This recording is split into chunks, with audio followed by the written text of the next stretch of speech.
حل بتانے کی طرف اگر آؤں تو جب تک ہم IMF سے پیچھا نہیں چھڑائیں گے ہم کبھی بھی اسٹیبلٹی کی طرف نہیں جا سکتے. یہ کیسے کر سکتے ہیں یہ میں آپ کو آنے والے پروگرام میں بتاؤں گی.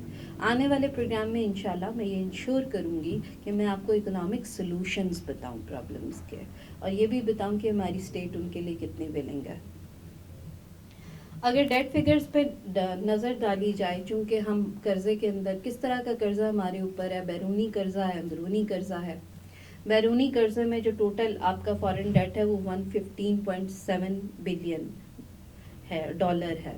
اب یہ جو 115.7 بلین ڈالر ہے اس میں وہ بھی قرض شامل ہے جو IMF نے آپ کو دیا جو 7 بلین ڈالر کا ہے. اس میں وہ قرض بھی شامل ہے جو مختلف ممالک آپ کو دیتے ہیں, جیسے USA دیتا ہے, جیسے آپ کو سعودی عرب نے دیا تھا, جیسے آپ کو چائنا نے دیا ہے. یہ وہ سارے قرض بھی شامل ہے. اس کے اندر وہ قرض بھی شامل ہے جو آپ کو ایشین ڈیولپمنٹ بینک نے دیے ہیں. اس میں وہ قرض بھی شامل ہیں جو آپ نے ورلڈ بینک سے لیے ہیں.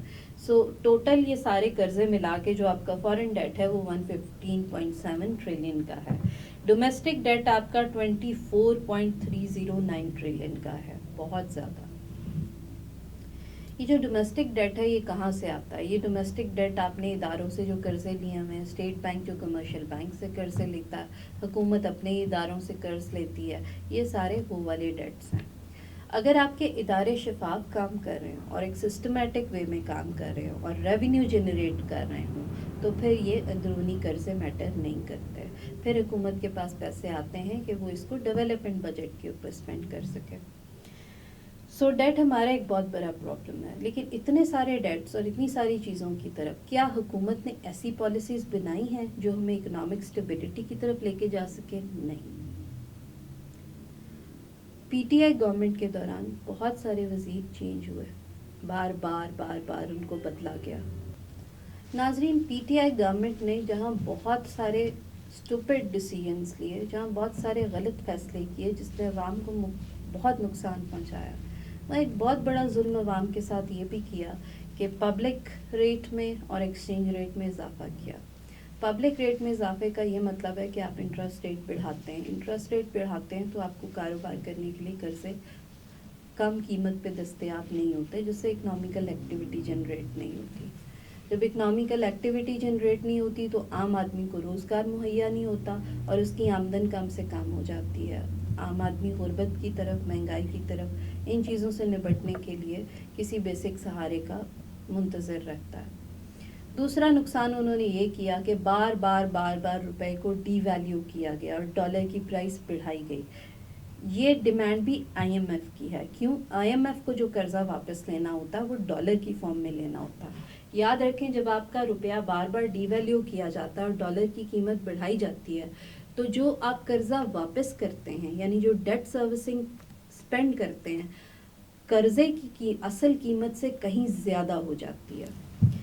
اور آج تک پاکستان کی ہسٹری میں اتنا اسٹوپڈ ڈیسیژن نہیں لیا گیا. اتنی بار ڈی ویلیوشن کرنے کے بعد نقصان یہ ہوا کہ IMF کا 7 بلین ڈالر کا قرضہ ہمیں 40 بلین ڈالر میں پڑا.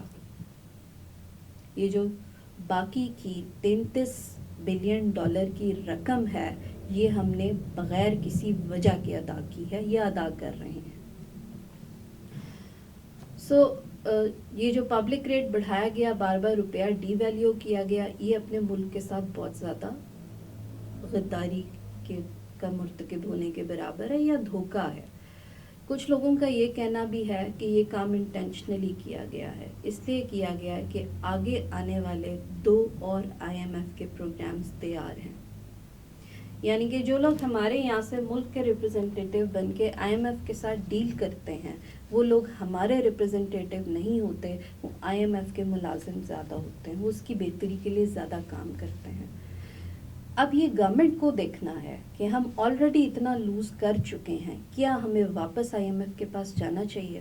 حکومتیں IMF کے پاس اس لیے جاتی ہیں کیونکہ وہ اپنی لوکل پروڈکشن سے کوئی ریونیو ارن نہیں کر رہی ہوتی, نان ڈیٹ سورسز سے ریونیو ارن نہیں کر رہی ہوتی. جب نان ڈیٹ انفلوز کم ہوتے ہیں تو ڈیٹ انفلوز زیادہ ہوتے ہیں, یعنی ہمارا انحصار قرضے پہ ہوتا ہے. آپ کے GDP کا جو ڈیٹ ہے وہ آپ کے GDP کا 98.2% ہے. یہ بات صحیح ہے کہ سارے کے سارے قرضے میں ابھی نہیں ادا کرنے. آؤٹ اسٹینڈنگ قرضے آپ کے آلموسٹ 92% آف یور GDP ہیں جو آپ کو فوری طور پہ ادا کرنے ہیں. اس میں سب سے زیادہ مہنگے قرضے آپ کے IMF کے، اس کے بعد جو دوسرے سب سے زیادہ مہنگے قرضے ہیں وہ آپ نے CPEC کے لیے چائنا سے لیے ہیں اور جن کی ادائیگی 2020 میں شروع ہو چکی ہے. ایک اور مزیدار بات یہ ہے کہ جو ہم نے یہ قرضے جس کنسٹرکشن کے لیے یہ CPEC کے جن آرگنائزیشن پہ کام کرنے کے لیے لیے تھے ان سے ابھی ہمیں آؤٹ پٹ آنا شروع نہیں ہوا. یعنی یہ سمجھ لیں کہ ابھی کام شروع نہیں ہوا لیکن قرضے پہلے سے ادا کر رہے ہیں. سو ناظرین، ہم یہ دیکھتے ہیں کہ ہماری حکومت نے ابھی تک جتنے بھی فیصلے کیے ہیں وہ معاشی سطح پہ ہمارے ملک کے لیے نقصان دہ ثابت ہوئے ہیں. دیکھتے ہیں آنے والے بجٹ میں کیا چیز بہتر جاتی ہے اور کیا چیز نگیٹو جاتی ہے. اگلے آنے والے پروگرام میں انشاءاللہ ان چیزوں کے سلوشن پہ بات کریں گے. تب تک کے لیے اجازت دیجیے. پلیز اس پروگرام کو لائک کیجیے، سبسکرائب کیجیے. اگر آپ کو بہتر لگتا ہے تو شیئر کیجیے. Thank you.